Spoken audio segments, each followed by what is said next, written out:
રાજકોટ શહેરની અંદર સ્થાનિક સ્વરાજની ચૂંટણી પૂર્ણ થયા બાદ જેમ કે રાજકોટની અંદર પોલીસ તંત્રને સાથે રાખીને કે ધાડ પાડવાનું કામ ધાડપાડું લોકો કરતા હોય એવી રીતે રાજકોટમાં અલગ અલગ વિસ્તારોમાં 13 જેટલા ખાસ કરીને હનુમાન દાદાના મંદિરો, માતાજીના મંદિરો ક્યાંક દબાણના બાને અને હાઈકોર્ટ અને સુપ્રીમ કોર્ટના બાના તળે ડિમોલેશન કરવાનું કામ ભારતીય જનતા પાર્ટીની સરકાર દ્વારા કરવામાં આવેલું છે। ધરણા એટલા માટે રાખ્યા છે કારણ કે હનુમાન દાદા છે એ સમગ્ર હિન્દુ ધર્મના એક રક્ષક તરીકે આપણે એમને માનીએ છીએ અને આજના દિવસે શનિવાર પણ છે અને શનિ જયંતિ પણ છે। શનિ જયંતિનો આપણા સંસ્કૃતિ મુજબ આખા ભારતની અંદર ખૂબ અને વિદેશોની અંદર પણ સારી રીતે આપણે આ જયંતિ ઉજવીએ છીએ। હનુમાન દાદા અને શનિ મહારાજ બંને મિત્ર તરીકે પણ આપણે આપણી સંસ્કૃતિની અંદર આપણે ઓળખીએ છીએ।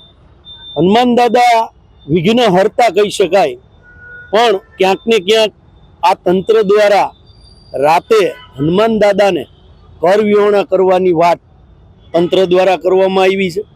જે આપણા ઈષ્ટદેવ તરીકે આપણે જેમને પૂજીએ છીએ શ્રી ભગવાન રામ, જેમના મુખ્ય સેવક આપણે ગણી શકાય હનુમાન દાદા, આજે અડધી રાતે એમના મંદિરો તોડવાનું કારસ્તાન આ તંત્ર દ્વારા થાય છે। ત્યારે રાજકોટની જનતા છે એ ક્યાંક ને ક્યાંક એમનું હૃદય કંપી ઉઠ્યું હતું અને અનેક વિસ્તારો વાઇઝ અમારા સંગઠનના માધ્યમથી અમને પણ ફરિયાદો મળી। એટલે ભગવાનને તમે કદાચ રસ્તાથી દૂર કરી શકો છો, આસ્થાની જગ્યાએ તમે હૃદયમાં જે સ્થાન હનુમાનજીનું સમગ્ર રાજકોટવાસીઓમાં હનુમાન દાદાનું સ્થાન હૃદયમાં છે, એ હૃદયમાંથી સ્થાન આ તંત્ર અને આ ભ્રષ્ટાચારી તંત્ર ભારતીય જનતા પાર્ટીનું દૂર નહીં કરી શકે। આવનારા દિવસોની અંદર કોઈ પણ ધર્મ હોય એના મંદિરો દેવી દેવતાના અલગ અલગ ધર્મમાં આપણો દેશ બંધાયેલો છે। કોઈ પણ ધર્મના મંદિરો અથવા અલગ જે બીજા ધર્મો છે એમાં પણ ક્યાંય આવી રીતે અડધી રાતે ડિમોલેશન ન કરવું જોઈએ, આવું સ્પષ્ટ અમારું માનવું છે।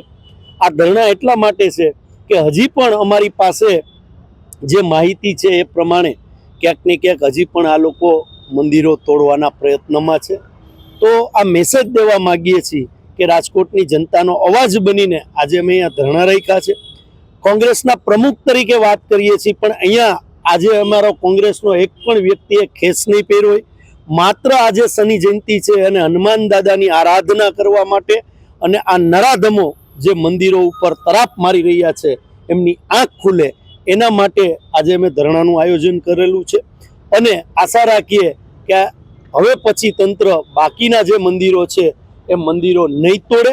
અને આપના માધ્યમથી કહેવા માગું છું કે લોકશાહીની અંદર હમણાં જ આપણી સ્થાનિક સ્વરાજની ચૂંટણીઓ ગઈ, લોકોએ પોતપોતાના વિચારોથી મત આપ્યા અને લોકપ્રતિનિધિઓને ચૂંટ્યા। તો લોકશાહી અને આપણું બંધારણ આપણને એક પ્રશ્ન પૂછવાનો દરેક નાગરિકને એક જવાબદારી છે અને એ તંત્રને પણ આપણે પૂછી શકીએ। તો આપના માધ્યમથી હું કહું છું કે રાજકોટના અલગ અલગ વિસ્તારોમાં વોર્ડ નંબર 12 હોય, વોર્ડ નંબર 8 હોય, વોર્ડ નંબર 9 હોય, વોર્ડ નંબર 1 હોય, અનેક વિસ્તારોમાં મંદિરો ઉપર તરાપ આ તંત્રએ રાતે મારી છે।